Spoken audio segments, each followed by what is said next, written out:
하나님 말씀 보시겠습니다. 하나님 말씀은 요한 3서 1장 9절로부터 12절까지 말씀.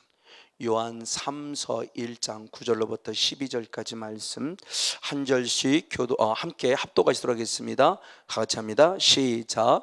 내가 두어 자를 교회에게 썼으나 저희 중에 으뜸되기를 좋아하는 디오드레베가 우리를 접대하지 아니하니 이러므로 내가 가면 그 행한 일을 잊지 아니하리라. 저가 악한 말로 우리를 망령되이 편론하고도 유이 부족하여 형제들을 접대치도 아니하고 접대하고자 하는 자를 금하여 교회에서 내어 쫓는도다. 사랑하는 자여, 악한 것을 본받지 말고 선한 것을 본받으라. 선을 행하는 자는 하나님께 속하고 악을 행하는 자는 하나님을 배웁지 못하였느니라. 데메드리오는 무사람에게도 진리에게도 증거를 받았음에 우리도 증거하노니 너는 우리의 증거가 참된 줄을 아느니라. 아멘. 할렐루야. 요한 1서, 요한 2서, 요한 3서를 드디어 이제 마무리 짓는 시간입니다. 요한 1서의 모습에서도 하나님과 핵심적인 모습은 하나님과 교제하라죠. 그럼 하나님과 교제하는 것이 결국 뭐냐 그랬을 때 이웃을 사랑하는 것이 하나님과 교제하는 것이다 라는 부분의 모습을 말하고자 했습니다. 그럼 왜 이런 이야기를 할 수밖에 없었냐 그랬을 때 바로 영적인 부분 속에 한 영지주의자라는 이단들 때문이었죠. 영지주의자. 그래서 이들을 사도 요한은 거짓 그리스도, 거짓 선지자라고 말하며 이들을 주의될 것을 말씀했어요.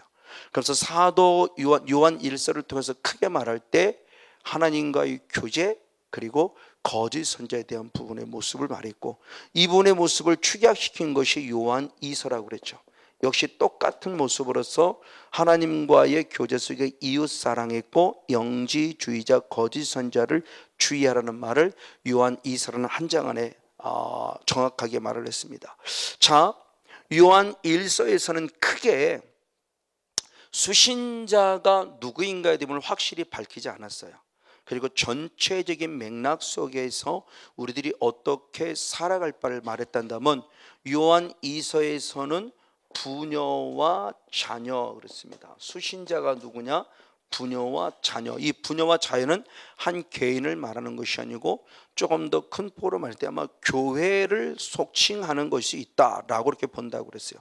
그러면서 똑같은 말을 했어요. 근데 요한 3서에 들어왔으니 이제 완전히 개인이죠. 개인은 누굴 통했냐?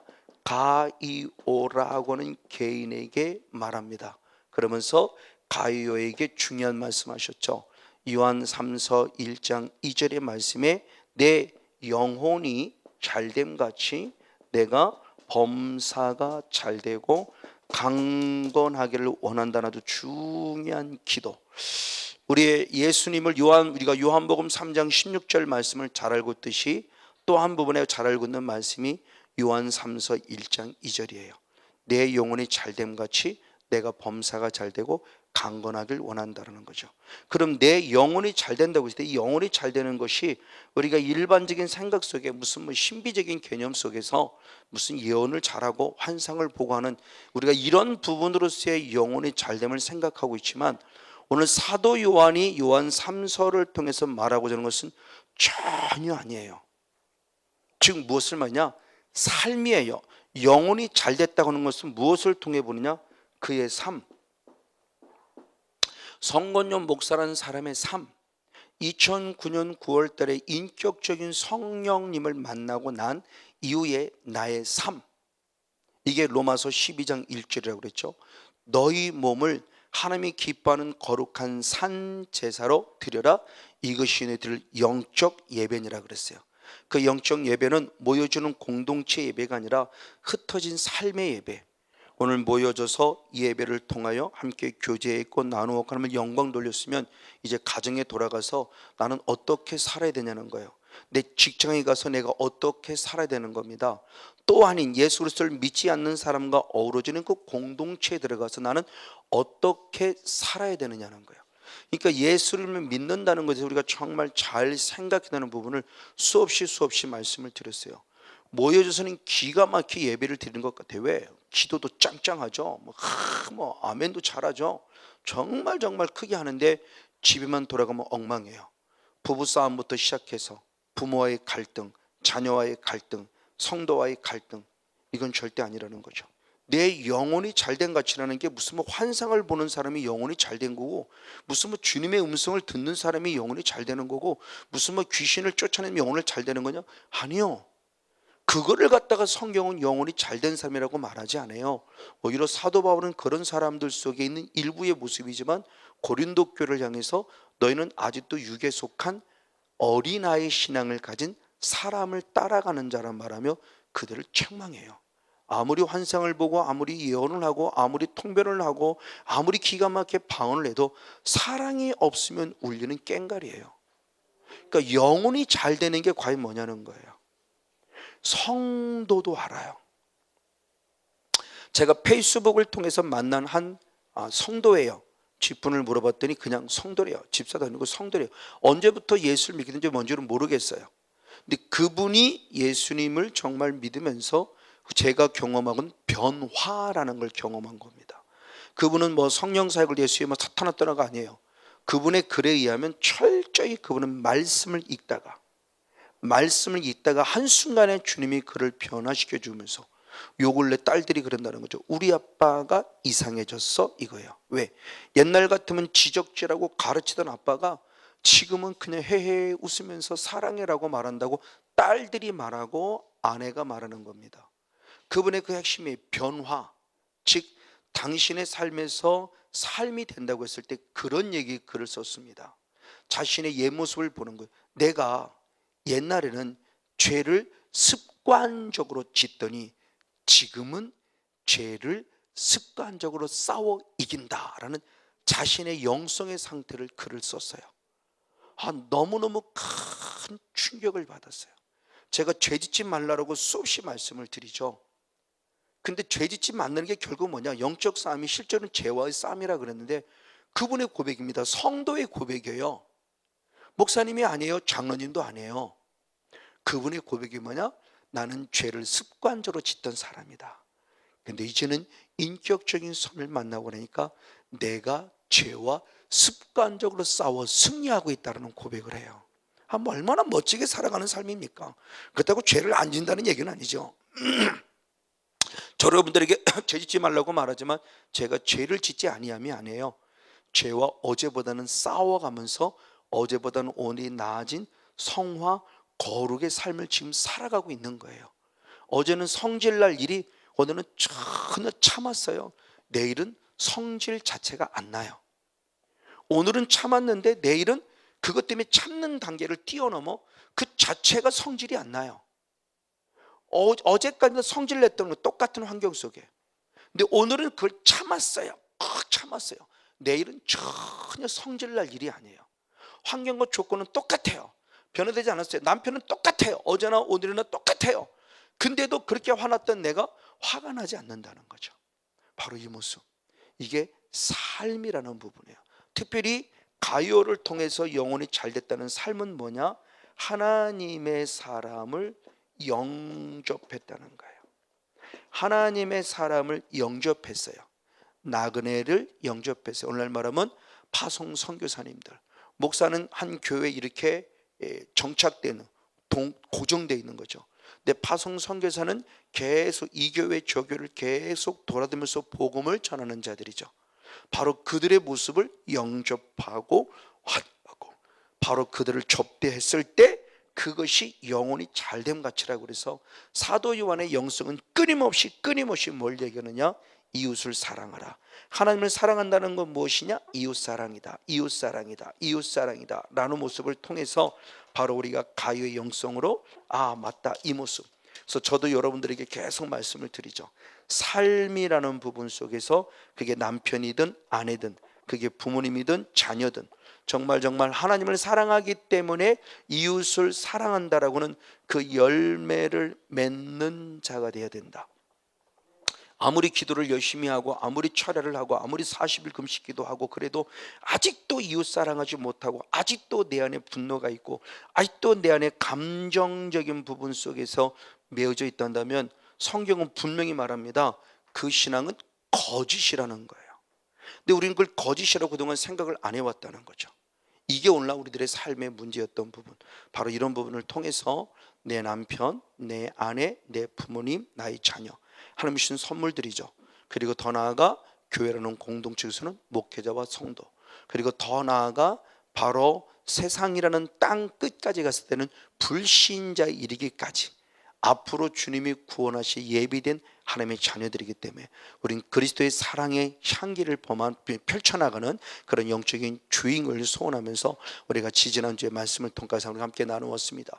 이제 오늘의 말씀, 방금 읽은 말씀대로 9절로부터 12절까지 말씀을 통해서 또 한 부분의 모습을 얘기합니다. 지금 사도 요한의 영성입니다. 하나님 사랑하라, 그것이 바로 이웃사랑이다.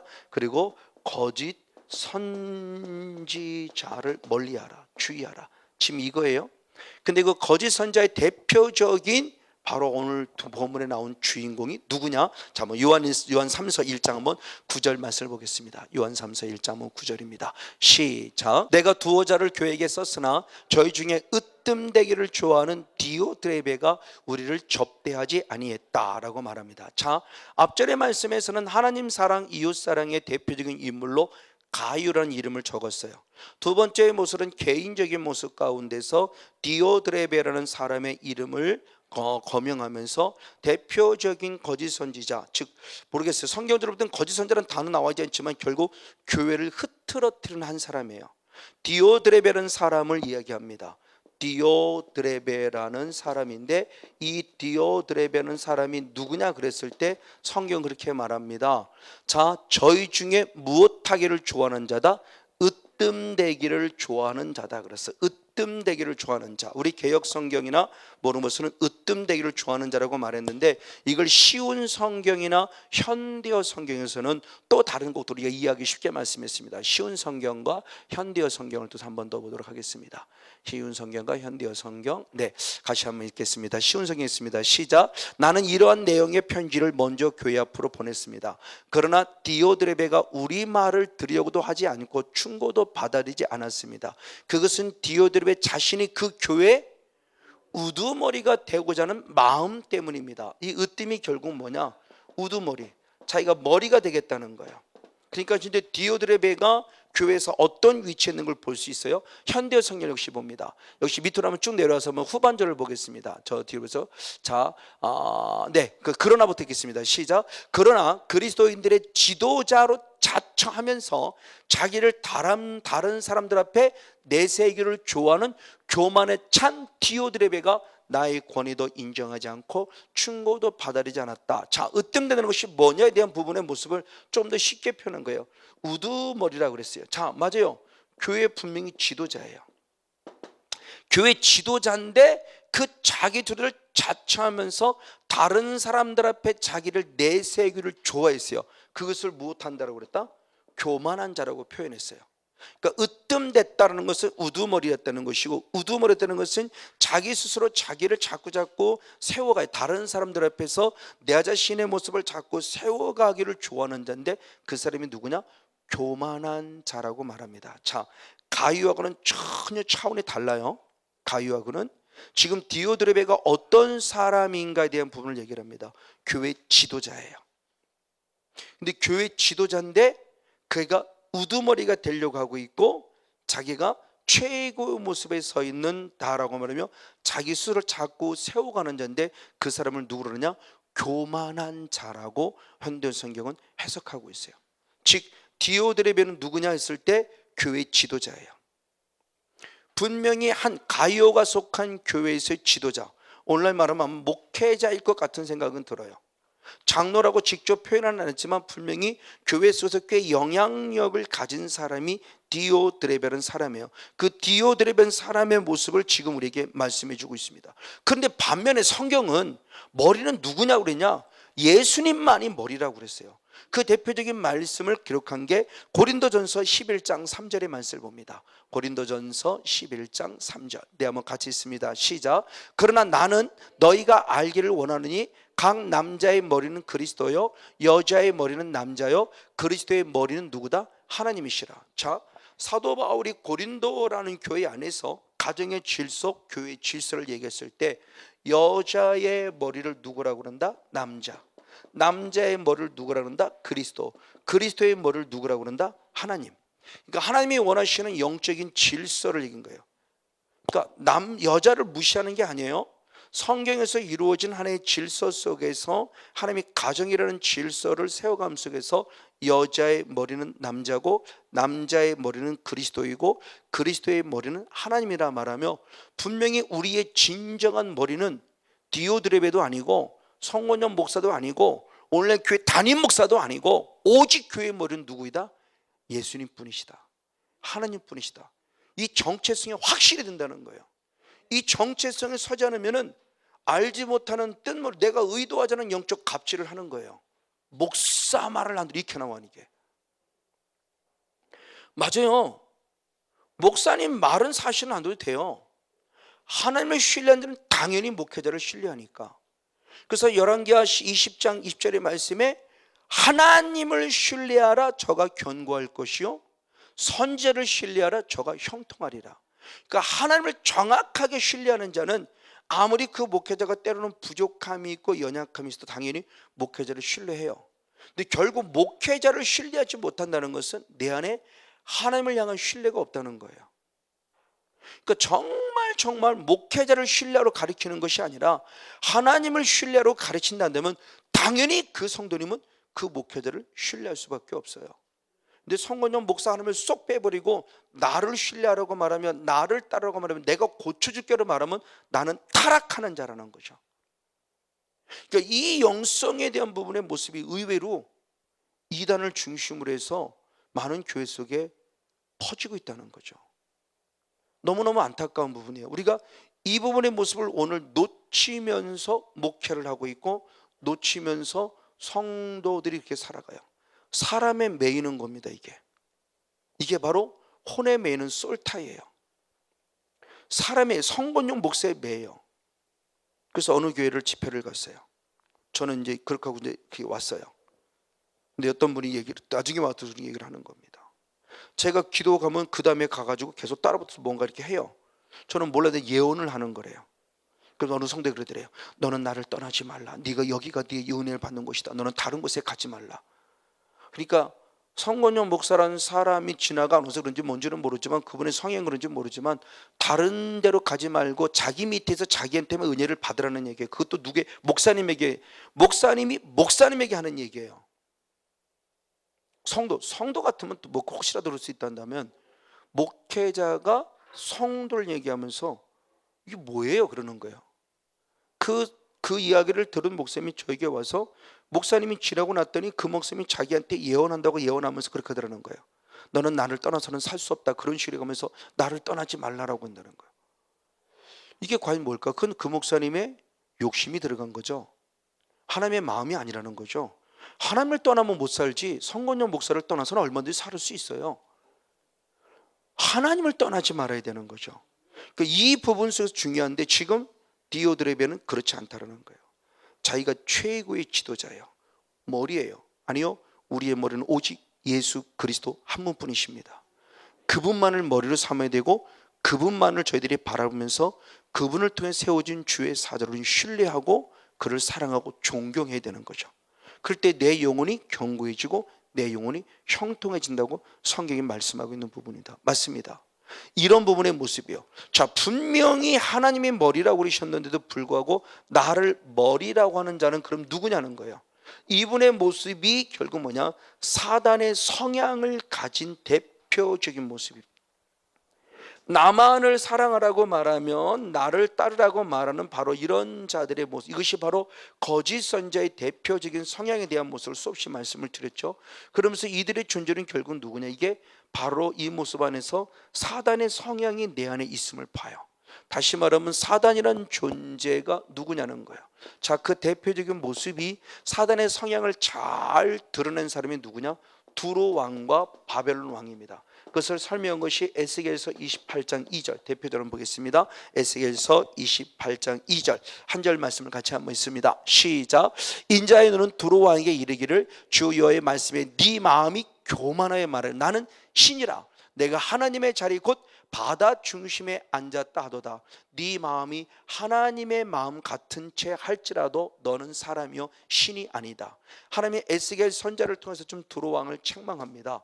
두로 왕을 책망할 때 뭐라고 책망하냐? 네 마음이 무엇하다? 교만하다. 교만해서 자기를 지금 누구라고 그런다? 하나님, 신이다. 그래서 내가 지금 어디에? 하나님의 자리에 앉으려고 했다면 하나님의 자리를 찬탈한 영적 쿠데타를 일으키는 거예요. 자기는 사람이에요. 사람인 주제에 하나님의 자리를 찬탈한다는 것은 결국 뭐냐? 자기가 아니라 자기는 또 다른 어떤 존재가 있다는 거죠. 그 존재에 대한 대표적인 모습을 보여주는 것이 에스겔 28장을 통해서 바로 두로 왕을 본다. 그러면 왜 두로 왕을 사단의 성향을 가진 대표적인 자로 보느냐? 두로 왕이 사탄은 아닙니다. 자, 뒤로 돌아가서 10절 위에 말씀에 보니까 이 두로 왕이 어디 있었다고 그러냐?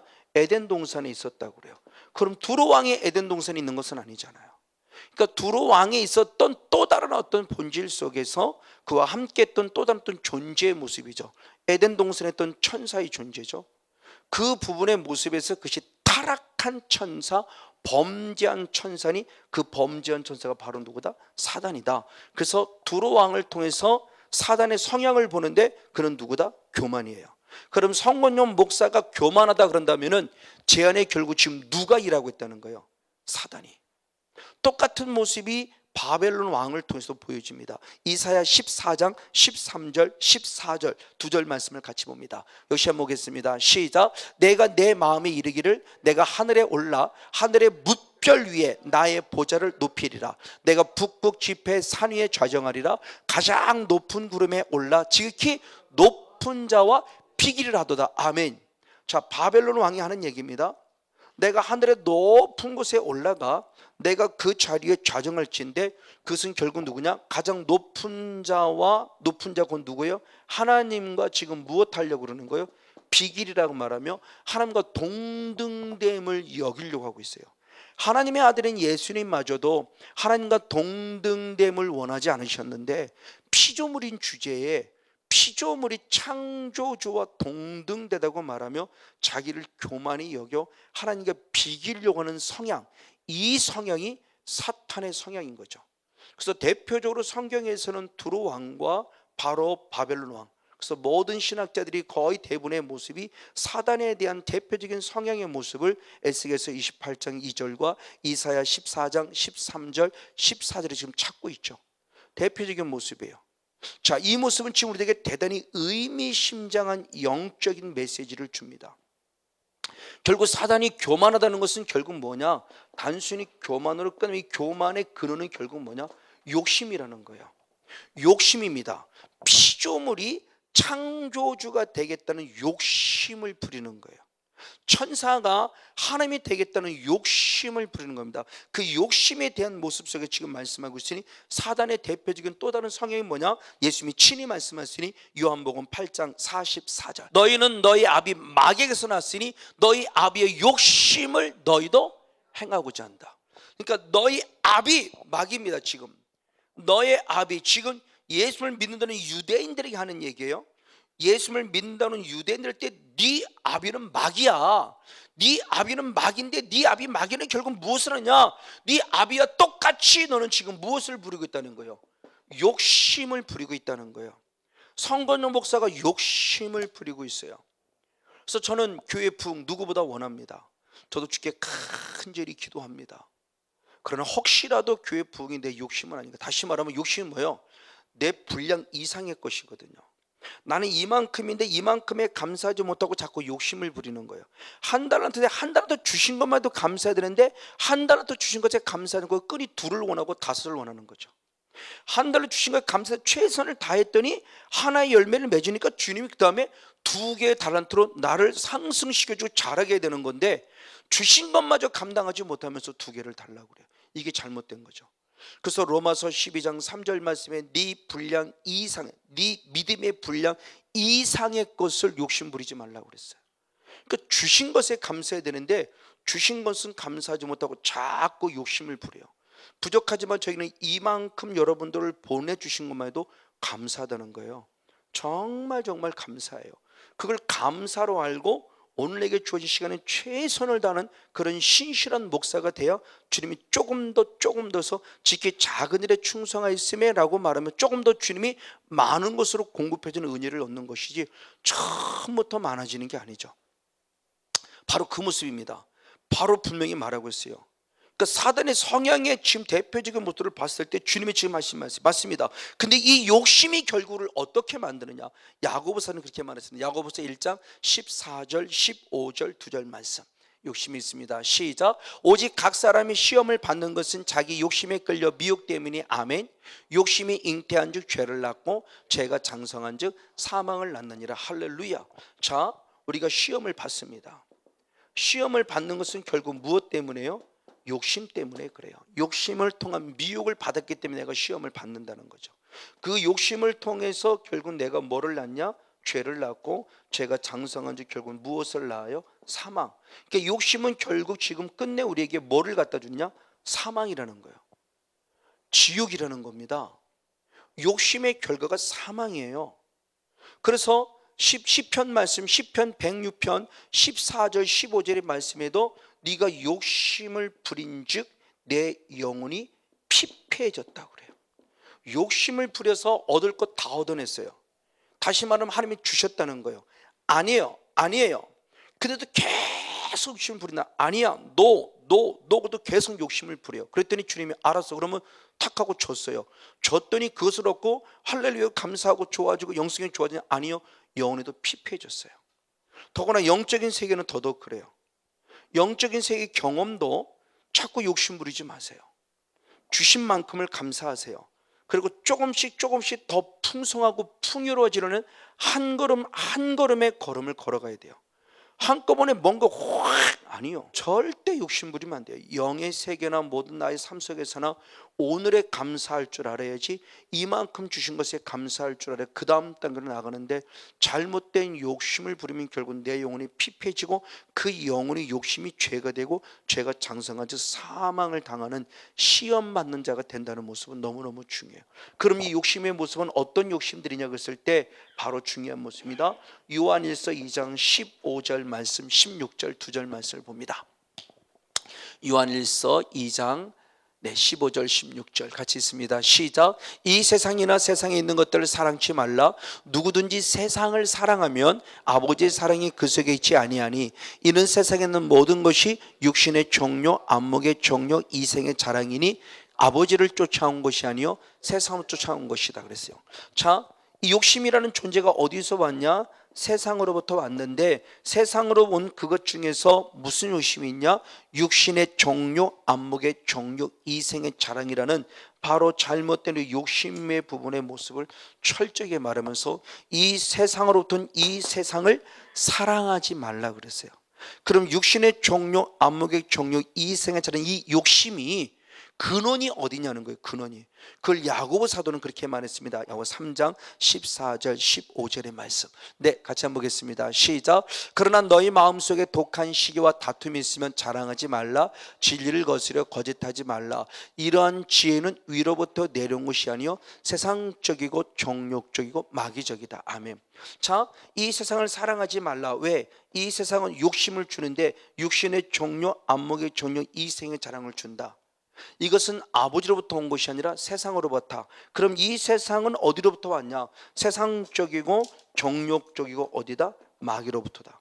그러니까 이 세상이 주는 이 모든 것들은 정욕으로부터 온 것이고 욕심, 정욕은 결국 누구로부터 왔다? 마귀로부터 왔다고 말하며 야고보서는 정확한 영적인 근거를 제시했어요. 이건 너무너무 중요합니다. 그래서 아까 읽었던 영의 사역에도 일정 이 부분까지 그분을 넘어가지 말자는 거예요. 그래서 성도에 대한 부분의 모습도 알았어요. 어느 정도가 성도할 때 끊임없이 지금 안 나와요. 신방 가고 막 저도 찾아갑니다. 이게 도가 지나치면 어떻게 그럴 수 있어? 이거 나와요. 이건 오버한 거예요. 그러니까 하나님의 사랑의 마음까지인데 하나님의 사랑의 마음이 지나쳐서 도가 넘으면 내 감정이 상해요. 그러니까 영이 아닙니다. 그때부터는 혼입니다. 어떻게 이럴 수 있어? 목사가 이 정도 찾으면 해야 되지 않아? 이게 되면은 내 감정이에요. 이건 영이 아니에요. 이건 하나님의 마음이 아니에요. 그러니까 여기까지라는 부분의 모습을 그걸 찾는다고 하는 게 이게 참 중요한 거구나. 그렇죠. 여기까지. 영까지 지금 잘하세요. 하나님 마음으로 찾아왔고 하나님을 사모했고 하나님 마음으로 찾아갔고 권면했고 위로했어요. 근데 거기서 한 단계 탁 뛰어넘으면 영이 아니에요. 혼이에요. 왜? 내 감정. 내 감정이 드러나요. 우리의 싸움은 혈과 육에 대한 싸움이 아니라고 그랬어요. 내 혈과 이게 탁 쳐올라오면 이건 영을 뛰어넘은 감정이에요. 이건 사탄에게 속은 거죠. 아, 이거구나. 그래서 저는 얘기하는 거예요. 상처를 주는 사람보다 상처 받는 사람이 더 손해보는 것이다. 왜? 상처를 준 사람은 상처 줄 의도가 없었어요. 근데 나 스스로 상처를 받아요. 성건영 목사는 여러분에게 상처 줄 의도가 없었어요. 근데 내 마음이 강파하고 완악해서 삐딱선을 타면은 내가 생각했던 것 상관없는 행동 또는 어떤 말 한마디 때문에 어떻게 목사로지 금방 상처받아요. 그런 성건영 목사는 전혀 몰라요. 지금 그거를요. 왜? 제가 그 의도가 전혀 없었으니까. 제가 누구를 상대방을 상처를 줄 가지고 의도를 했으면 저는 나쁜 놈이죠. 하나님이 저를 가만두지 않겠죠. 나는 전혀 상처를 의도가 없었어요. 근데 상처 받는 사람은 이미 내 마음이 강파하고 완악해졌어요. 마음이 열어있고 상처받을 것이 돼 있어요. 그러니까 조금만 더 탁 받으면 상처를 받는 거예요. 그럼 본인의 소대라는 거 이게. 거기를 넘어가지 말자는 거예요. 그러니까 피차인 것 같아요. 그러니까 서로 사랑하자 그러죠. 서로 사랑하면 되지 사랑의 그 이상을 뛰어넘어 내 의의가 드러나면 결국 상처를 받아요. 나는 성목사한테 이렇게 했는데 성목사 어떻게 나한테 그럴 수 있지? 맞아요. 내가 그런 거 아니에요. 성령께서 하게 하신 거로 끝나면 돼요. 아, 성령께서 성건영 목사에 이만큼 하게 하시고는 끝나면 돼요. 근데 내가 했다고 말하니까 상처가 되는 거예요. 결국 아, 이게 영의 세계구나. 이게 사탄이라는 존재가 자꾸 내 의의를 드러내서 내가 이렇게 했는데 어떻게 성목사 그럴 수 있어? 이건 결국 나를 욕심 속에 끄집어내서 나를 죽이는 사탄의 대표적인 계략이라는 것을 이제 아는 거예요. 그래서 베드로서 2장 8절 위에 말씀에 롯이라는 존재도 결국은 마음의 상함이 결국 자기도 나중에 똑같은 일을 하잖아요. 그들의 음란의 행위를 가장 싫어했었던 롯이에요. 성경에 보면 의로운 롯이라고 그랬어요. 자기는 음란의 죄를 짓지 않았어요. 소돔과 고모라 성에서는. 그러나 소돔과 고모라 성 나오기 직전에 저건 아니야 할 때 그리스도의 마음으로 죄와 싸워 이기는 영생이 끝났으면 되는데 그것이 넘어가 성령에서는 마음이 상했다 그랬어요. 근데 마음이 상한 결과가 되냐? 고모라서 분명히 구원받아 나왔어요. 구원받아 나왔지만 결정적인 순간에 자기도 딸들과 하지 말아야 될 가장 불행한 일을 저질러 버렸어요. 그리고 나타난 이 세들의 모습이 모압과 암몬이고 그 모압과 암몬은 이스라엘 백성이 계속 해를 끼치는 또 다른 세력이 되고 말았어요. 내가 가장 싫었는데 가장 싫어하는 짓을 내가 하더라는 얘기인데 왜? 이게 상처예요. 그러니까 아빠를 통해서 엄마를 때는 아빠를 통해서 상처받았어요. 나는 죽어도 그러지 말았는데 막상 자기가 장가고 나니까 아빠하고 똑같은 짓을 하잖아요. 이게 상처예요. 이게 마음의 상함이에요. 이 상처가 사탄에 의해서 결국 나도 똑같은 행동을 하게 해요. 그러니까 상처받지 않을 그 부분까지만, 거기까지만 가면 돼요. 거기를 넘어가지 말자라는 겁니다. 그러니까 지금 성령께서 우리에게 원하시는 부분과 사탄이 내게 원하는 부분이 어디까지냐는 거예요. 남편이 정말 남편이 미국에 있을 때 남편에게 계속 상처를 받아요. 그러면 어느 순간 나도 똑같은 짓을 남편에게 지금 하고 있더라고요. 이건 절대 하나님의 의가 아니죠. 바로 이런 부분 속에서 지금 하고 있다는 겁니다. 그 부분의 모습을 말하고 있는 거예요. 바로 이것이 사단이 우리에게 주는데 그럼 이 세상의 교훈은 뭐냐? 그래서 하나님의 허락 속에서 이 세상의 모습을 있을 때 바로 사탄의 존재를 요한복음 12장 31절 말씀에 사탄을 세상 임금이라고 그랬고 고린도후서 4장 4절의 말씀에 사탄을 세상 신이라고 그러며 하나님의 허락 속에서 이러한 존재들에게 별칭을 붙여준 거예요. 그 사탄의 하나님의 허락 속에서. 그래서 하나님이 왜 허락했는가의 모습은 결국 영적 싸움에 대한 부분의 모습이 또 다른 이유가 있음에 대해서 성의 시간에 계속 좀 많이 말씀을 드리고 있죠. 자, 이겁니다. 자, 그런데 이렇게 세상에 허락한 이 세상의 신인, 세상의 임금인 사단의 존재가 어디에까지 침투해 들어오냐? 하나님의 나라의 모델이 되는 에덴 동산까지 침범해요. 그래서 결국 에덴 동산에 들어와 아담과 하와를 미혹하죠. 아담과 하와를 미혹하는 순간 그들은 놀라운 일이 벌어졌으니 창세기 3장 6절에 그렇게 표현했습니다. 한번 창세기 한번 3장 6절 한 절 말씀을 보겠습니다. 창세기 3장 6절이 맞습니다. 네, 같이 한 목소리 한번 같이 한번 읽겠습니다. 창세기 3장 6절입니다. 시작. 먹음직도 하고 보암직도 하고 지혜를 할 만큼 탐스럽게 된 나무인지라 여자가 그 실과를 따먹고 자기와 함께한 남편에게도 주매 그도 먹었더라. 자, 사탄의 미혹을 받는 순간 뭐예요? 먹음직스럽고 보암직스럽고 지혜를 만큼 탐스러웠어요. 저걸 방금 얘기한 사도 요한은 육신의 종료, 안목의 종료, 이생의 자랑이라고 말한 거죠. 세상의 신인, 세상의 임금인 사탄이 하나님 나라 모델인 배는 에덴 동산까지 들어왔어요. 이 에덴 동산이 이제 우리의 몸과 마음이라고 그랬죠. 이 몸이 거룩한 성령의 전이에요. 이제 우리 안에 에덴 동산, 하나님의 나라가 이루어졌는데 지금도 끊임없이 내 안에 들어와서 자꾸 미혹해요. 자, 그러면 사단은 무엇으로 미혹했기에 먹음직스럽고 보암직스럽고 지혜를 만큼 탐스럽도록 내 눈에 새로운 눈을 뜨게 했을까? 하나님이 말씀할 때는 전혀 관심 없었어요. 왜? 먹을 게 더 많으니까. 아니, 예를 들어 에덴 동산에 100가지의 먹을 것이 있는데 99가지만 먹고 한 가지만 먹지 말라고 한 거예요. 선악을 한다고. 이것만 먹지 마, 나머지는 다 먹어. 그러니까 99가지가 많으니까, 먹어야 될 게 더 많으니까 먹지 말할 게 별 관심도 없어요. 근데 사탄에게 미혹받으면 꼭 희한합니다. 하지 말라는 걸 더 하고 싶어요. 그렇죠? 하지 말라고 하면 더 하고 싶다고요. 거짓말하지 말라면 거짓말을 더 하고 싶고, 음란하지 말라면 더 음란하고 싶고, 미워하지 말라면 더 미워하고 싶고. 그러니까 하나님께서 하지 말라는 건 사탄은 꼭 하게끔 만들려고 그래요. 그러니까 전혀 관심 갖지 않은 부분의 모습이 사탄의 음성이 들리기 시작하면서부터 하나님의 음성이 차단돼서 사람이 들으면서부터 왜 하나님이 하지 말라는 말씀들이 왜 더 새롭게 들리지 못해서 왜 그것들에게 왜 보암직스럽고 먹음직스럽고 지혜를 만큼 탐스러울까라는 거예요. 그러면 왜 그랬는가라는 거죠. 그냥 보암직스럽고 먹음직스럽고 탐스러운 거 아닙니다. 창세기 3장 5절은 그렇게 말합니다. 창세기 한번 3장 5절을 보겠습니다. 같이 한번 이렇게 창세기 3장 5절입니다. 같이 있습니다. 시작. 너희가 그것을 먹는 날에는 너희 눈이 밝아 하나님과 같이 되어 선악을 알 줄 하나님이 아시느니라. 아멘. 너 이거 먹어. 이거 먹으면 누구와 같아져? 하나님. 이게 사탄이 지금 우리를 미혹하는 죄성의 핵심이에요. 이 부분의 모습을 놓고 죄라는 부분을 달리 보자고 그랬어요. 우리가 일반적으로 죄 그러면 하나님의 말씀에 대한 불순종하고 인식해요. 틀린 거 아니에요. 하나님 말씀에 분명히 불순종과 맞으니까 눈에 보이는 실체, 눈에 보이는 실상은 불순종이에요, 죄가.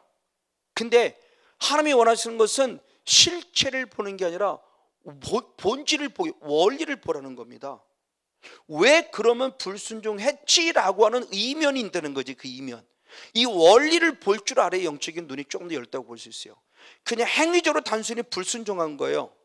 그럼 불순종의 분명히 죄는 맞아요. 근데 단순히 행위적으로 불순종한 죄 때문에 하나님이 이놈 그러는 게 아니라는 겁니다. 그럼 왜 하나님이 이 죄를 싫어할 수밖에 없냐 했을 때, 이 죄를 범하는 이 죄의 이면 속에서 누구와 같아진다는, 하나님과 같아진다는 내 욕심이 들어간 거, 이것이 바로 교만이라고 그랬죠. 그러니까 오늘 내가 죄를 지을 때, 죄를 지은다는 것은 결국 뭐냐, 하나님 말씀이 예를 들어 거짓말하지 말라고 했으면 거짓말 안 하면 돼요. 근데 자꾸 거짓말한다는 것은 또 다른 부분 속에 내가 지금 사탄의 미혹 속에 속아놓은 거는, 왜? 그 안에 내 욕심이 들어가 있고요, 여러 가지 많은 부분들 속에 교만과 같은 이런 또 다른 이면적인 부분의 모습이 내 안에 들어갔을 때 내가 자꾸 거짓말을 해요. 나중에는 거짓말이 습관이 되어버려요. 결국은 뭐냐는 거죠. 내가 하나님과 똑같아진다는 부분이에요. 그러니까 하나님이 죄를 싫어하는 게 바로 그겁니다. 단순히 유괴 조건으로서의 불순종했다가 아니라 내가 죄를 범한다는 것은 나도 알지 못하는 새 내가 인식하지 않았어도 내가 지금 누구에게 도전장을 내는 거예요? 하나님께. 이게 사단이에요. 그러니까 사단이란 이름이 고유 명사지만 사단 이름이 일반 명사일 때는 뭐냐? 대적하다예요. 그러니까 지금 사단의 성향인 내 안에서 죄를 범하게 하는 것은 내가 지금 하나님을 뭐 하는 거예요? 대적하는 거예요. 그러니까 하나님이 우리 죄를 싫어하는 거예요. 왜? 그 죄 짓는 것 자체가 하나님을 지금 쿠데타 일으키는 거예요. 영적으로 내가 하나님이 되겠다는 거예요. 피조물이 하나님과 되겠다. 그러니 하나님은 당연히 싫어하는 거죠. 여러분 얘기했지만 여러분의 자녀가 부모님에게 대들 수 있습니까? 있을 수 없는 일이잖아요. 어떻게 자녀들이 부모님께 대들어요? 있을 수 없잖아요. 하나님이 만드는 질서잖아요. 아버지와 아들이에요. 아들이 아무리 똑똑해도 아버지를 뛰어넘을 수 없어요. 그래서 제가 제 아들을 못해 그럽니다. 오해해서 한번 때렸다고 했을 때 이 나쁜 놈의 새끼, 네 엄마가 아무리 잘못 나고 네 엄마가 혹시나 장애를 갖고 있고 네 엄마가 남들이 볼 때 바보같이 병신같이 보이던 네 엄마는 엄마야! 어디 감히 엄마한테. 그리고 제가 나중에 오해한 거지만 따귀를 세대 때리는 뭐 이놈의 새끼 이런 새끼가 다 있어. 그러고 맞아요. 자녀는 자녀의 자녀가 아버지까지 올라갈 수 없어요. 아무리 똑똑해도.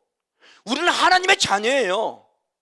근데 사탄은 하나님의 자녀 우리를 뛰어넘어 너도 하나님과 같이 될 수 있어요 말이에요. 끊임없이 지금 우리에게 죄를 범해요. 그게 내 이면에 지금 밑바탕에 깔려 있는 거예요. 그러니까 주님은 죄를 싫어하는 거예요. 아마 이런 모습을 가지고 죄를 범하지 않았다면 주님은 또 다른 각도로 아마 아담과 하와를 용서해 주는 모르죠. 근데 그걸 하나님을 대적하는 것이기 때문에 주님이 그 죄를 싫어한 거예요. 지금 우리 똑같아요. 그러면 왜 그럴까라는 거죠. 왜?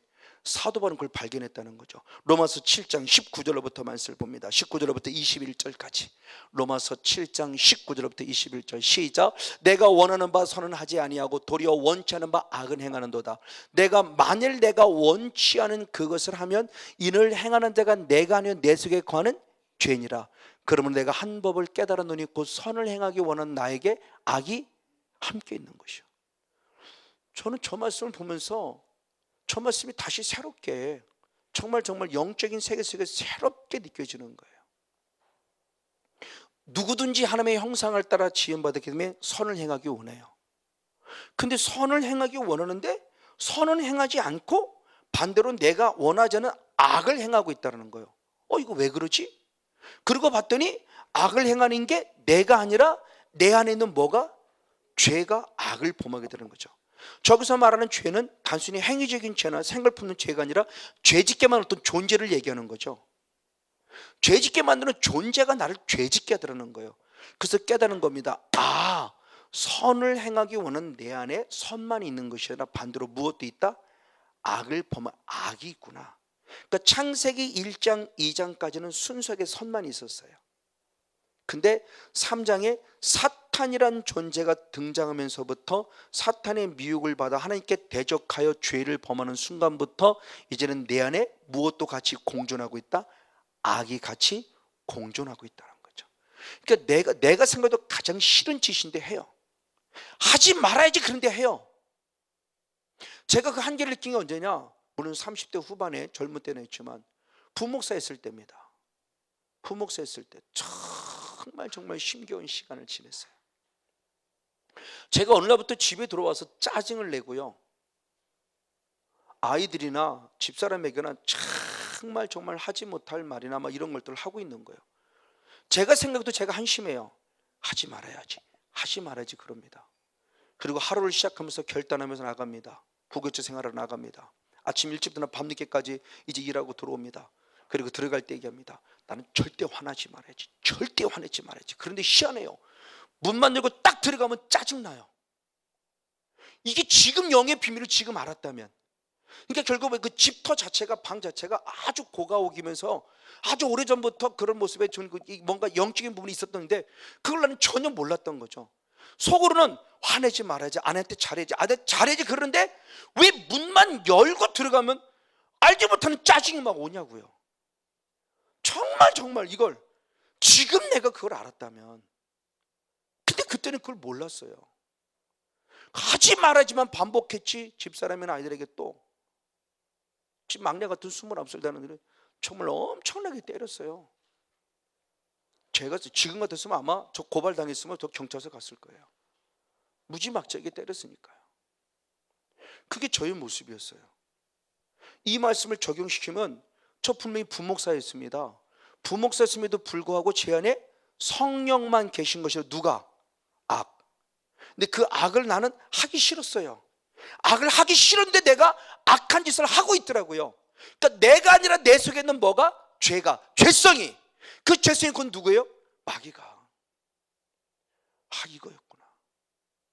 근데 그도 그나마 그 집에서 떠나고서는 많이 좋아졌지만 내가 안에 남았는 옛사람의 성품이 제 목회 속에 계속 저를 괴롭혀서 아이들이나 아내에게 자꾸 마음에 상처를 주고 아픔을 주고 마는 게 저 모습이었어요.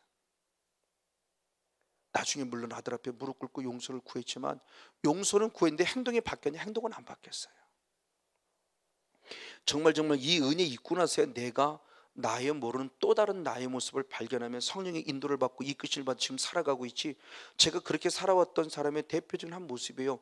제가 만약 그 상태에서 예수를 믿다가 마른 대로 목회하다가 제가 교통사고도 뭐든 죽었다 한다면 내가 과연 천국 갔을까요, 여러분? 아니요. 저는 그분에서 한 번도 죄라고 생각해 본 적이 없고요. 그것 때문에 하나님 앞에 정말 가슴을 치며 마음을 찌면 잘못했습니다 하고 회개하고 용서해 본 적 없어요. 용서를 구해 본 적 없어요. 근데 그 상태에서 죽었어요? 근데 성건영 목사가 목사라는 직분 때문에 천국 간다고요? 아니요. 그래서 저는 이 은혜를 입은 게 너무너무 지금 감사한 거예요. 그래서 아이들에게 이제는 상처를 전고 그 상처가 빨리 치유되길 원해요. 왜? 그래야 그들도 시집장가 가면은 똑같은 행동을 안 할 거 아니에요. 아빠와 같은 과거의 행동을 안 하고 지금 바뀌어진 아빠의 행동을 한다면 너무너무 고맙고 감사하죠. 그래서 저는 그것 때문에 치열하게 싸웁니다. 우리 사랑하는 아들과 딸에게 내게 있는 옛 성품의 그 더럽고 추한 것은 차단되고 끊어질 것이며 예수 그리스도의 사랑의 마음만이 흘러가 남편에게, 아내에게, 부모에게, 자녀에게 자라게 달라고 정말 저는 자녀를 위해서 축복하며 기도해요. 바로 그 모습입니다. 지금 이 모습 속에서 내 본 모습이 지금 어떤 모습이냐는 거예요. 왜 내가 그럴 수밖에 없는 이유가 바로 이거였습니다. 이것이 결국 누구? 한 사람 아담 때문에 우리의 개인적인 이유로 따지면 3대 4대로 나의 조상들 때문에 지금 내가 이런 모습에 서 있다고 하는 없다는 것을 얘기하는 거죠. 자, 그러면 좀 더 깊이 들어가. 그러면 디오드레베의 그 모습에서 결국 어떠한 성향들을 통해서 결국은 하나님께서 사도행전을 통해서 디오드레베에 대해서 무엇을 얘기하고 있냐는 겁니다. 자, 요한 3서 1장 한번 9절 말씀을 봅니다. 본문으로 들어와서 요한 3서 1장 9절 같이 한번 읽겠습니다. 시작. 내가 두어 자를 교회에게 썼으나 저희 중에 으뜸되기를 좋아하는 디오드레베가 우리를 접대하지 않았다. 아멘. 자, 가이오하고 정반대죠. 가이오는 우리가 이미 아는 대로 진리 안에서 하나님의 사람들을 영접했음에 대해서 그가 영혼의 잘됨 가치를 보여줬는데, 디오드레베는 반면에 어떤 자냐? 으뜸되기를 좋아하는 그 성향을 가지기 때문에 나만이 사랑받고 싶은 거죠. 자기가 최고의 으뜸되는 대로 자기가 사랑받아야 되는데 자기를 사랑받기 위해서 할 때 우리를 접대하는, 즉 하나님께서 주시는 영적인 선교사, 파송된 선교사들이죠. 영적인 전도자들을 무엇하지 못하겠다? 접대하지 못하겠어요. 자, 이건 놀라운 얘기입니다. 지지난주 말씀, 가룟은 반대로 그들을 접대했기 때문에 그 영혼이 잘 됐다는 증명을 가진 자예요. 그럼 접대한다는 것은 무엇이냐는 겁니다. 자, 마태복음 10장 40절의 말씀을 봅니다. 마태복음 10장 40절 말씀 같이 봅니다. 시작. 너희를 영접하는 자는 나를 영접하는 것이요 나를 영접하는 나 보내신을 영접한 것이라. 아멘. 자, 하나님의 사람, 주의 사자가 있어요. 주의 사자를 접대했어요. 주의 사자를 접대한 것은 주의 사자를 보내신 누구를 접대하며? 예수님을 접대하며, 예수님을 접대하면 예수님을 보내신 누구를 접대합니다? 하나님. 이게 바로 영의 세계였던 거예요. 자, 너무너무 중요해요. 그러니까 결국 주의 사자를 접대하지 말라는 것은 그를 보내신 예수님을 접대하지 말라는 것이요 예수님을 보내신 하나님을 접대하지 말라는 것 똑같다. 그러니까 육과 영의 모습 따로 보지 말고 육과는 같이 가야 되는데, 결국 육은 육으로 보지 말고 육 속에서 영을, 그러니까 여러분이 예를 들어 여러분 주변에 있는 또 다른 어떤 목사님이나 또 다른 성도를 섬겼다고 하는 것은 단순히 육에 보이는 가난한 자를 도왔고 힘든 목회자를 도왔다가 아니라 그분을 보내신 누구를 섬긴 것이다? 하나님. 이걸 보라는 겁니다. 이걸 역으로 말하면 내가 저 사람을 미워한다는 것은 그 사람 안에 계신 그를 보내신 하나님을 미워하는 것 똑같다는 거예요. 저는 이 은혜를 깨달은 겁니다. 제가 지금 그 모습이에요. 그 모습 속에 지금 말씀하고 있는 부분의 모습입니다. 맞습니다. 그랬을 때 이와 같이 하는 모습이 이게 결국 예수님 마음이라는 거예요. 영접하는. 그래서 빌립보서 2장 3절로부터 5절까지 말씀, 빌립보서 2장 3절로부터 5절까지 말씀에 사도 바울은 그렇게 말했습니다. 시작. 아무 일에든지 다툼이나 허용을 하지 말고 오직 겸손한 마음으로 각각 자기보다 남을 더 낮게 여기고 각각 자기를 돌아볼 뿐더러 또한 각각 다른 사람의 일을 돌아보아 나의 기쁨을 충만케 하라. 너희 안에 이 마음을 품으라. 곧 그리스도 예수의 마음이다. 곧 그리스도 예수의만 이 마음을 품으라. 어떤 마음이냐? 너보다 남을 더 어떻게 해라? 낮게 여겨라. 저 낮게가 아니라 훨씬 더 좋은 위대한 분으로 여겨라. 그래서 그분을 섬겨라는 거예요. 이게 바로 예수님 마음이에요. 그러니까 결국 내가 누구를 영접하지 않았다는 것은 내 안에 누구의 마음이 없다? 예수의 마음이 없다는 것이고, 예수의 마음이 없기 때문에 저 사람을 육으로만 보는, 그러니까 갑질이 나오는 거예요. 아무리 가난해도. 그래서 주님은 지키 작은 자의 것이 내게 한 것이고 작은 자에게 하지 않은 것이 내게 하지 아니한 것이다. 작은 자에게 했을 때 그가 어디 간다? 천국 간다. 작은 자에게 하지 않은 것이 어디 간다? 지옥 가요. 그리고 예수를 안 믿어 지옥 가나요? 불신자로서 지옥 가는 거 아니에요. 마태복음 25장이 예수를 안 믿기 때문에 지옥 간 거 아니에요. 작은 자를 우습게 하는 영적 갑질했기 때문에 지옥 간다는 거예요. 왜? 작은 자가 예수님인데 예수님을 영접하지 않은 거예요. 그걸 못 보는 거예요 지금요. 그러니까 이런 사단들을 만들어내고 결국 그러면서 나는 천국 간다고 말하지만 주님은 나는 너를 도무지 알지 못한다고 끝이라는 거죠. 그러니까 이 모습을 우리가 어떻게 할 거냐는 거예요. 아내가 아니에요. 아내를 작은 예수로 봐야 되고, 남편을 작은 예수로 봐야 되고, 자녀를 작은 예수로 보고 섬기라는 거예요. 희한하죠. 왜 남한테는 잘하는데 내 가족한테는 못할까? 저의 가족의 성향입니다. 성씨인 저의 가족의 성향이 남한테는 너무너무 잘해요. 저도 여러분한테 잘하잖아요. 못하진 않잖아요. 근데 성씨의 성향이 정말 나쁜 게 뭐냐? 내 식구한테는 못해요. 그게 우리 어머니가 아버지였어요. 남한테는 너무너무 잘해요. 우리 권사님, 우리 어머니, 권사님 정말 최고로 잘해요. 근데 내 집안 식구는 못해요. 우리 며느리를 못 사게 굴었으니까. 근데 예수님 믿는다고 그래요. 참 희한하죠. 왜 남한테는 잘하는데 왜 내 집안 식구들은 못해요? 남한테는 천사인데 왜 내 집안 식구는 악마냐고. 제가 그랬잖아요. 우리 영희가 막내가, 우리 아빠는 나쁜 아빠야. 악마 같대. 남한테는 잘했어요 목사로서. 근데 내 집안 식구한테는 못했다니까요. 그게 저희 지금 성향의 대표적인 모습에 대한 부분을 지금 얘기를 해주고 있어요. 이게 거짓된 믿음이에요. 그래서 요한일서 4장 20절이 그렇게 표현했죠. 요한일서 4장 20절. 요한일서 4장 20절입니다. 시작. 누구든지 하나님을 사랑하노라고 그 형제를 미워하면 이는 거짓말자니 보이는 바 형제를 사랑치 아니하는 자가 보지 못하는 하나님을 사랑할 수 없느니라. 아멘. 정말 하나님을 사랑한다는 게 뭐다? 이웃을 사랑할 때 이게 진짜라는 거예요. 이웃을 사랑하지 않으면서 하나님을 사랑한다는 것은 결국 무엇이다? 할 수도 없을 뿐만 아니라 그것은 한다면 거짓이라는 거예요. 그럼 저를 비롯해 저는 거짓된 신앙을 가진 거죠. 거짓된 신앙이에요. 거짓된 목사. 제가 거짓 선자가 될 뻔한 거죠. 왜? 제 삶은 엉망이었으니까. 설교를 기가 막히게 저는 모르지만 제 삶은 엉망이었어요. 그러니까 삶이 없는 지식의 설교만 한 거죠. 나는 하나도 안 변한 지식의 설교만 했던 대표적인 한 모습이에요. 남한테는 정말 저 호인이었습니다. 그러니까 같은 목회를 했던 군포에 계신 사모님들이 그래요. 와, 송 목사님 진짜 많이 변해내서 제가 웃으면서 왜요? 그랬더니 옛날 같았으면 사모님 가만 안 뒀을 텐데 지금은 바뀌었다는 거죠. 또 이렇게 얘기하니까 정말 또 나쁜 놈은 아닙니다.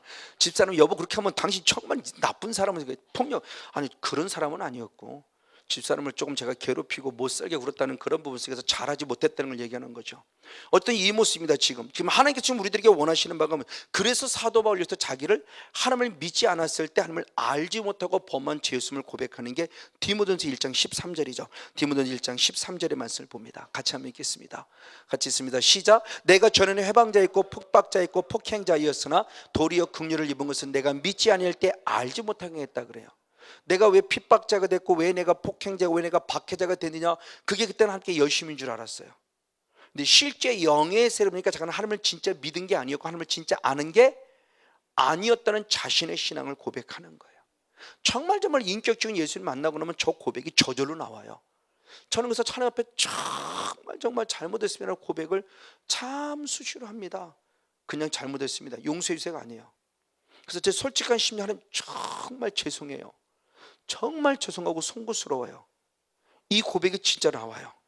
아버지 또 잘못했어요, 정말 죄송해요, 안 하려고 했는데 또 그랬네요, 아버지 한 번만 더 용서해 달라고.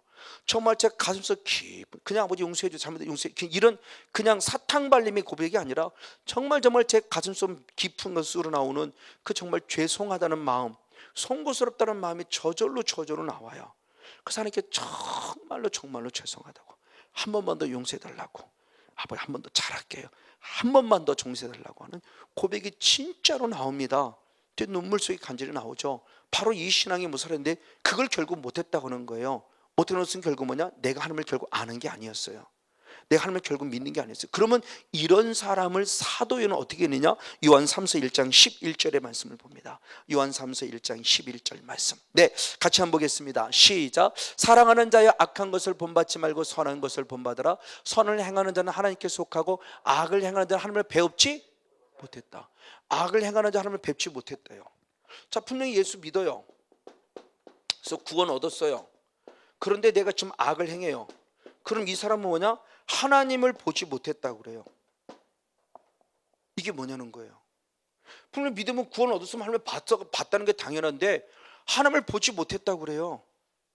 자, 똑같은 말씀이 히브리서 12장 14절 말씀이 있죠. 히브리서 12장 14절 말씀을 봅니다.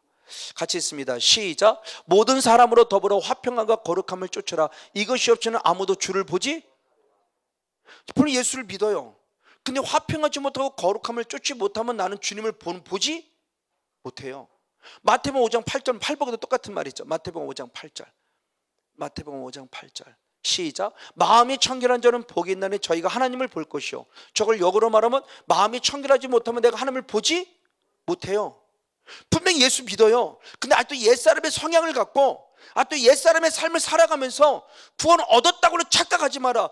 구원 얻은 자는 구원을 이루어야 되는데 구원의 그 이루어가는 삶 속에서 화평이 중요하고 거룩함이 청결함이 중요한데 그것이 없다 한다면 하나님을 봤다고 말하지 마라. 악을 행하는 자의 성목사, 네가 하나님을 봤다고 말하지 마 라는 충격적인 얘기를 지금 하는 겁니다, 사도 요한이. 그러니까 우리 신앙이 지금 얼마나 그동안 잘못되어 왔냐고요. 그냥 믿으면 구원만 얘기했잖아요. 틀린 거 아니에요? 맞아요. 근데 그건 초보예요, 초보. 어린아이 신앙의 그리스도도의 초보에 머무는 신앙 만들지 말고 하나님이 원하시는 완전한 대로 나가는 신앙을 만들어서 지성소의 영성이니까 이르게 되는데, 저도 그렇고 대부분이 그렇고 다 그리스도도의 초보에 머물러요. 우리 지금 정말 어떤 교수 저기함이 아니라, 물론 큰 교회 다니고 다 나쁜 건 아니지만 큰 교회 다닐 때 죄에 대한 부분 속에 심각성을 모르는 사람이 너무 많아요. 죄에 대한 심각성을 갖는데 그 심각성을 몰라요. 존 파이어라는 그 학자는 그런 얘기를 했어요. 한 글쓰기에 나오는 건데, 존 파이어라는 학자는 그런 얘기를 했어요. 우리는 초등학교, 그러니까는 초등의 신앙으로 하나님을 아는데 사탄의 대학원의 성향, 그러니까 초등학교의 성향을 갖고 대학원 죄의 모습은 상당히 고차원적인 모습에 서는 대학원 같은 수준인데, 초등학생이 대학원생과 싸우려고 하다고 날마다 진다는 의미로 존 파이어라는 학자는 지금 우리들에게 중요한 영적인 비밀을 알려줬어요. 내 신앙이 초등신앙이 아니라 아비의 신앙에 잘해서 같은 레벨 속에 싸워서 이겨가는 모습에서 능히 승리자가 돼야 되는데, 지금 사탄의 존재는 얼마나 간교합니까? 지금 신천지들 보세요. 너무너무 간교합니다. 얘네는 무료 성경학교 아니에요. 지금 돈 주고 성경학교예요. 근데 또 다른 분이 제게 하는 당신의 그 어떤 그 모습의 그 아파트 벽보에 붙어 있는 겁니다. 뭐냐? 나는 신체 장애입니다. 나에게 성경을 읽어줄 사람을 찾습니다. 다른 거 안 해도 됩니다. 몇 시부터 몇 시까지 성경을 읽어주면 시급 12,000원을 줍니다. 이게 신천지의 역할이 지금이요. 성경만 읽어주라고 그래요. 근데 그런 미혹들 속에 넘어가면 지금 신천지, 얼마나 신천지가 지금 사탄이라는 존재가 얼마나 간교한 거예요. 그 성경의 말씀은 창세기 3장 1절에 뱀을 사탄을 선포하면서 가장 하나님이 지은 짐승인데 가장 간교하다고 그랬죠. 나쁜 의미니까 우리는 의역을 간교되게 한 거예요. 원어 자체로 보면 간교하다는 개념이 가장 지혜로운 놈이라는 거예요. 사탄만. 그래서 뱀같이 지혜라고 그랬잖아요. 주님도. 그러니까 사탄의 존재가 정말 똑똑한 놈이고 지혜로운 자예요. 근데 그걸 자꾸 악용하고 나쁜 데 쓰니까 간교하다고 그런 표현하는 거죠. 그러니까 지금 우리들의 모습에 지금 사탄의 성향이 지금 우리들이 어떻게 오는 거의 모습을 잘 봐야 돼요. 악을 행하게 하는 게 뭐고, 거룩하지 못하게 하는 게 뭐고, 화평하지 못하게 하는 게 뭐고, 청결하지 못하게 하는 존재가 누군가를 빨리 볼 수 있어야 돼요. 그래야 영적 싸움의 승리자가 될 수 있다는 겁니다. 그럼 이런 자들은 어디 가냐는 거죠. 마태복음 바로 25장 41절에 그렇게 표현했습니다. 마태복음 25장 41절 45절 두 절을 봅니다. 자, 45절부터 먼저 보겠습니다. 45절 시작.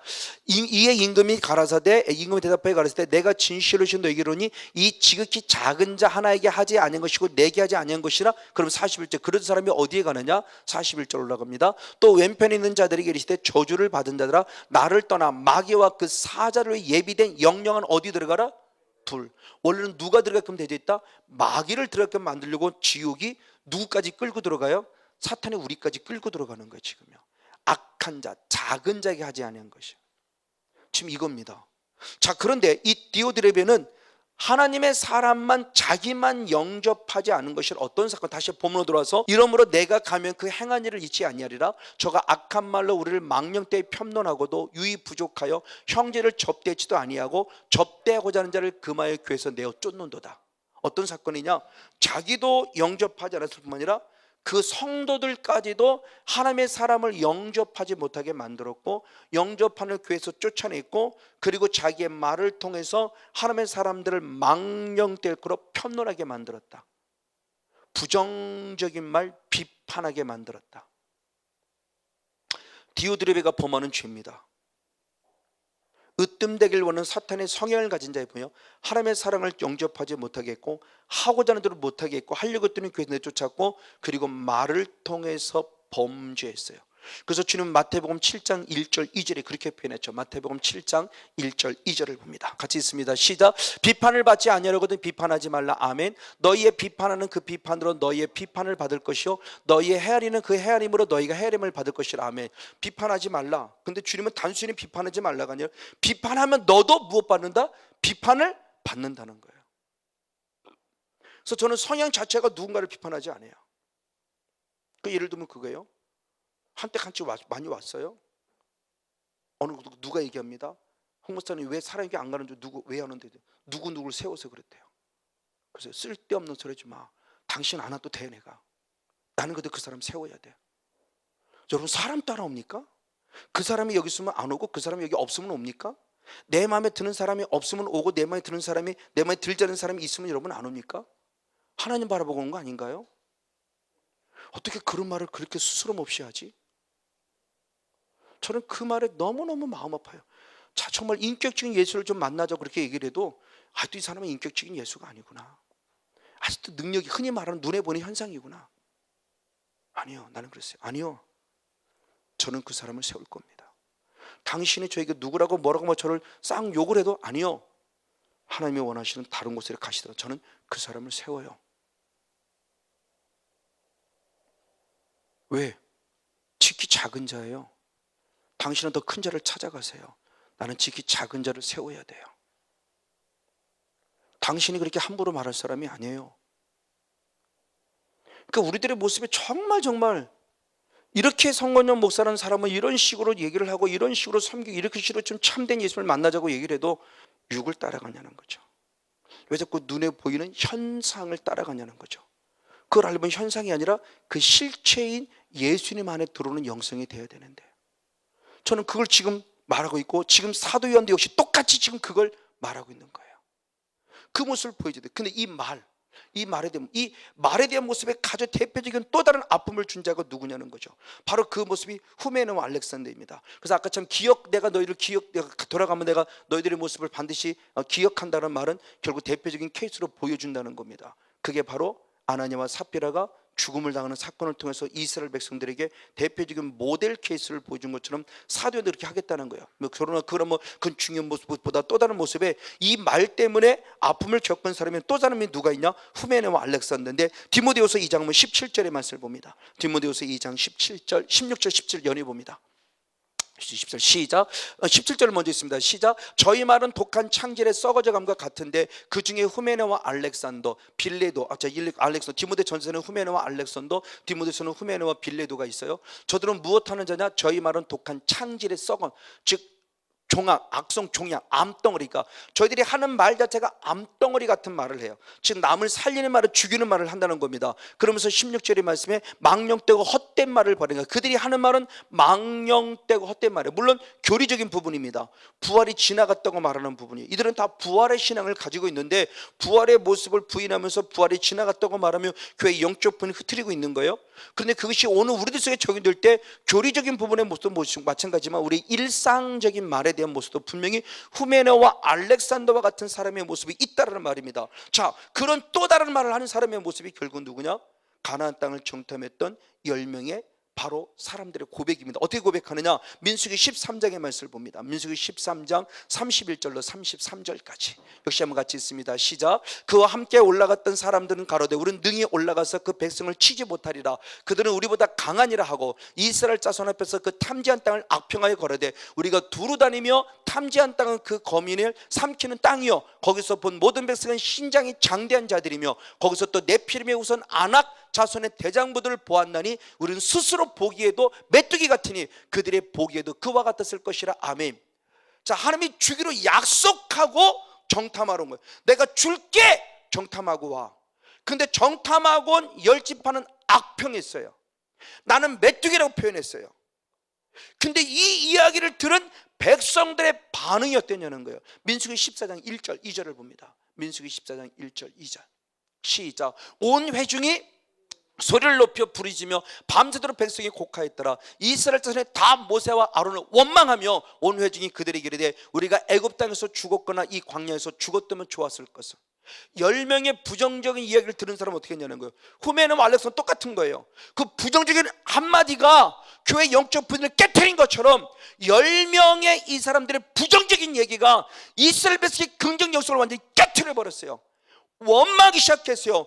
불평하기 시작했고 근심하기 시작했고 걱정하기 시작했고 염려하기 시작했고.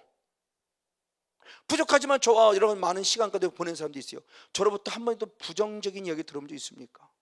몰라요. 저는 기본 하나님이 주신 성향 자체도 그렇지만 크게 부정적인 얘기 안 합니다. 누구에 대해서는 더더욱 얘기 잘 안 하고요. 그 사람의 좋은 면은 내가 혹시 이루지 모르지만 그 사람의 부정적인 면 저를 통해서 얘기하면서 성보사한테 들었다? 없을 거예요. 왜? 부족하지만 말씀대로 살려고 애쓰는 거예요. 저는요. 내 말 한마디가 악성 종이 돼서 그 사람에게 독이 돼서 그 사람을 죽이는지, 그 교회의 영적 분위기를 깨트리는지, 이 가정의 영적 분위기를 깨트려 가는지 내 한마디 때문에. 그렇죠. 가지마 이 한마디 것이 악성 영향을 미치지 않나요? 하지마 이 말 한마디가 자녀들의 영성을 악하게 시키지 않나요? 하지만 그 말 한마디가 자녀의 또 부모 또 아내의 모습을 영성을 내가 완전히 다운시키질 않나요? 내 말 한마디가 지금 어떤 말이냐는 겁니다.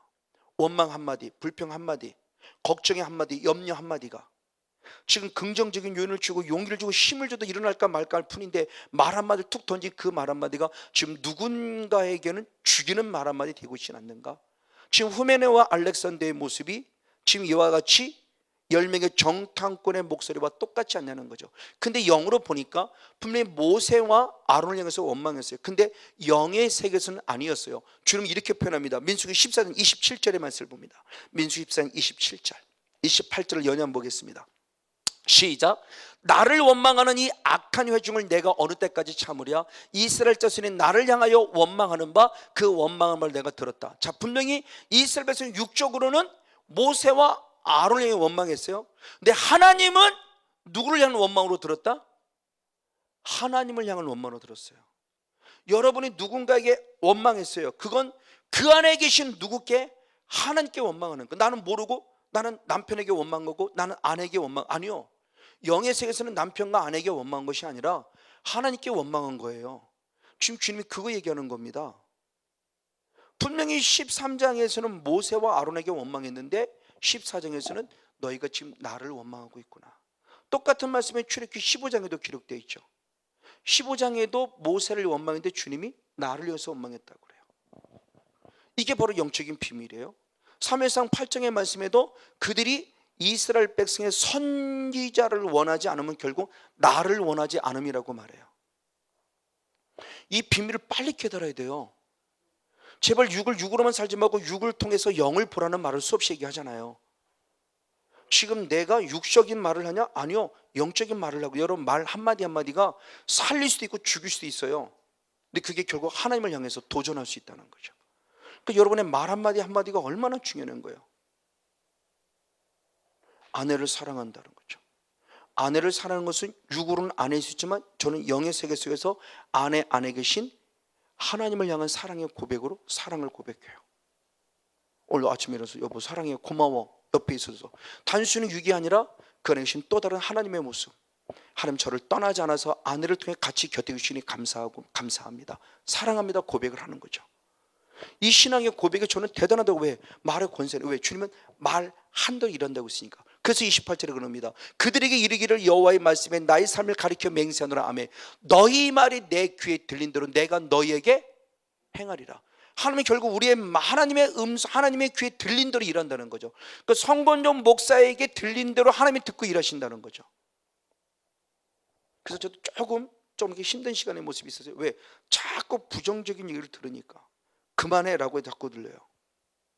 근데 그것은 결국 저를 보고 하는 얘기 아니라 제 안에 계신 하나님께 원망하는 거 똑같다는 거죠. 그러면 말 한 대로 해요. 근데 아무리 영을 얘기해도 못 알아들어요. 그게 무슨 얘기인지 못 알아들어요. 하여튼 내 안에 원망과 불평, 불만 속에 가득 차 있어요. 근심, 걱정, 염려 속에 가득 차 있어요. 하나님을 사랑한다고 말하고 주님이 주신 음성까지 들려줘도 못 알아들어요. 이게 참 답답한 얘기예요. 그러니까 성령 안에 있지 않으면 이게 불가능하다는 걸 다시 봐요.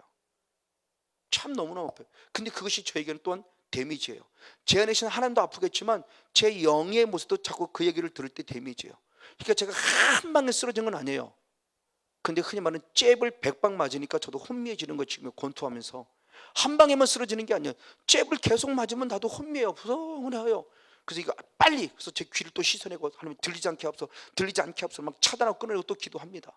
그러니까 이런 모습 가운데서 영적인 비밀의 모습을 보자는 거죠. 맞아요. 그래서 예수님도 똑같은 말씀하셨습니다. 마태복음 12장 36절 37절 이렇게 말씀했습니다. 마태복음 12장 36절 37절 같이 있습니다. 시작. 내가 너에게 이르노니 사람이 무슨 무익한 말을 하든지 반드시 심판날에 이에 대해 신문을 받으리라. 내 말로 의롭다함을 받고 내 말로 정죄함을 받으리라. 아멘.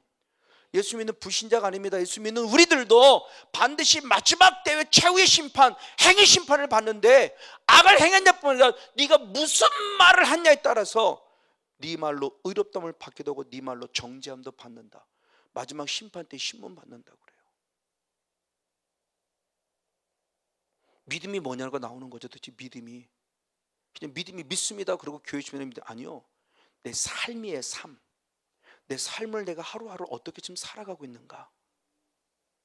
그래서 이번 80절 통에는 내 삶 자체가 영적 삶이라는 것을 성령 근거 속에 세 타임을 말했어요. 세 타임을 1시간 말에서 2시간짜리 타임을 세 타임을 말하면서 우리들의 삶 자체가 영적 삶이라는 것을 성령 근거를 정말 깊숙이 달아가면서 계속 풀었어요. 내 삶 자체가 영적 삶이에요. 그러니까 내 삶이 곧 믿음이라는 거예요. 그냥 삶이 아니에요. 내 삶이 내가 믿음의 삶을 증명해 보이는 거예요. 지금요. 기도했다가 아니라 그 기도함이 내 믿음의 삶의 증명이에요. 아내를 사랑했다면 그게 단순히 육으로 사랑함이 아니라 아가페의 사랑을 내가 증명해내는 거예요. 그걸 함께 보여드려야 되는 거죠. 그걸 심판받는다는 거예요. 주님은요. 네 행동을 악했냐 선하겠냐, 네 말을 악했냐 선하겠느냐. 그들이 그 비밀을 몰라요. 그냥 살았고 기분 나쁘면 하죠. 무슨 기분 나쁘면 해요. 기분 나빠도 기분 나쁨을 이겨야 그게 영이라는 거죠. 영으로 혼의 세계를 이기라는 거죠. 혈과 육을 이기라는 거죠. 바로 이 모습이에요. 지금요. 너무너무 중요한 부분의 모습이에요. 만약 그렇지 않으면 어떤 결과를 가져갈까? 열지파의 대표적인 모습을 봅니다. 민수기 14장 33절의 말씀입니다. 민수기 14장 33절 같이 있습니다. 시작. 너희 자녀들은 너희 패역한 죄를 지고 너희의 시체가 광야에서 소멸될까지 40년을 광야에서 유리연자리 되리라. 아멘. 죄는 누가 줬어요? 할머니, 할아버지, 엄마, 아빠가 줬어요. 그 죄값은 누가 담당해요? 그의 자녀들이요. 성건요 목사가 말 한마디 잘못함으로 그 말 한마디 때문에 지금 누가 내 아들과 딸이 고통을 당해요. 100억 물려주는 게 중요한 게 아니고요, 거룩한 영성을 유산으로 물려줘야 돼요. 하나님 말씀이 진리임을 알면, 저 말씀을 진리임을 알면 정말 우리 정신 바짝 차려야 돼요. 그겁니다. 너희 자녀들이 네가 범한 죄 때문에 너희의 그 시체가 광야에 소멸되기까지 40년을 광야에서 유리하는 자가 될 것이다. 나 때문에 내 산 아들과 딸이, 손자, 손녀가 40년 동안 광야 생활을 해야 돼요. 여러분, 저 말씀을 어떻게 볼 거예요? 저건 그냥 옛날에 구약에 있던 이야기입니까? 구약에 있던 이야기 같은 뭐하러 지금 우리에게 읽어요? 성경 읽을 이유가 없죠. 저 말씀이 지금 내게 적용이 될 때 나는 어떻게 적용되기로 내가 살아갈 바를 찾아간다면, 아, 저 일이 내게도 이루어질 수 있구나. 그럼 나는 이렇게 살아가지 말아야지라고 우리가 정신을 차려야 된다는 거죠. 그럼 중요하게 후메노와 알렉산더가 왜 이렇게 될 수밖에 없었는가라는 답을 성경은 기록합니다. 자, 디모데전서 1장 19절 20절을 있습니다. 디모데전서 1장 19절 20절 두 절을 있습니다. 시작. 믿음과 착한 양심을 가지라. 어떤 이들이 양심을 버렸고 그 믿음에 관해서는 파산하였느니라. 그 가운데 후메노와 알렉산더가 있으니 내가 사탄을 내어준 것은 저희로 징계를 받아 해방하지 말게 합니다. 후메노와 알렉산더를 누구에게 내줬어요? 사탄에게. 이게 주의 종으로서 해야 할 일이 너무너무 가슴 아픈 일일 거예요. 목회자가 해야 할 일 속에. 근데 사탄에게 내줘야만 해요. 왜? 그래야 해방하지 않으니까. 그럼 왜 저들이 후메노와 알렉산더가 왜 저렇게 될 수밖에 없었는가? 답이 있습니다. 양심을 버렸고 믿음이 파손됐기 때문에 그래요. 믿음이 깨졌다는 거예요. 양심을 버렸다는 겁니다. 믿음과 양심은 항상 같다고 그랬습니다. 믿음과 양심이 깨져버렸고 파산됐어요. 그러면 왜 믿음과 양심이 깨지고 파산되느냐? 디모데전서 4장 1절 2절을 봅니다. 디모데전서 4장 1절 2절 역시 같이 있습니다. 시작. 그러나 성령이 밝히 말씀하시기를 후일에 어떤 사람들이 믿음에서 떠나 미혹하는 영과 귀신의 가르침을 쫓으라 하였으니 자기 양심이 화인 맞아서 외식함과 거짓말자들이라. 아멘. 왜 양심이 화인 맞았냐? 이유가 너무 간단해요. 귀신의 가르침을 쫓았어요. 미혹하는 영과 귀신의 가르침을 쫓았기에 결국 내가 양심이 화인 맞았어요. 양심이 파손됐어요. 믿음이 파손되고 말았어요. 깨지고 말았어요. 내가 의도하지 않았어요. 미혹하는 영과 귀신의 가르침을 쫓은 거예요. 그게 대표적인 게 지금 말하고는 신천지 같은 경우죠. 기독교 뉴스인가 이렇게 어디 올라온 글을 제가 이렇게 다운받아 봤어요. 30대 중반의 한 여인이에요. 당신의 교회 구역장이에요. 너무너무 신실한 구역장이에요. 구역장을 이렇게 만나서 잘 신앙의 양육을 받다 다른 데 흩어졌다가 다시 돌아오게 돼서 나중에 만났는데 내 가정에 문제가 생기고 몇 번 어디를 좀 가자고 그랬는데 바빠서 못 간다고 그랬어요. 그러다가 딸 문제 때문에 어려움을 당했어요. 어려움을 당했는데 흔히 말하는 그리스도의 사랑이라는 분은 다가옵니다. 그러니까 너무너무 감동돼요. 역시 내가 봤던 대로 저 구역장님은 너무너무 좋은 분이야. 좋은 분이야 라고 했어요. 그러면서 자꾸 시간을 만들어낸다. 바쁘다고 해도 너무너무 내게 잘해주고 고마우니까 내가 그분의 말에 들어줘야 될 것 같아요. 그래서 한 번의 시간을 만났어요. 만났다가 어느 갔더니 우연찮게 옆에 있는 테이블 속에 웬 선교사님, 선교사님 어쩐 일이세요? 하고 만나는 겁니다. 선교사님을 만났더니 선교사님이 나를 너무너무 잘하는 거예요. 내 가정의 형편을 알고 그러면서 이 선교사님은 예언의 영이 강하고 막 그러니까 쏙 빠져버리는. 왜? 나를 100% 알고 있으니까 지금.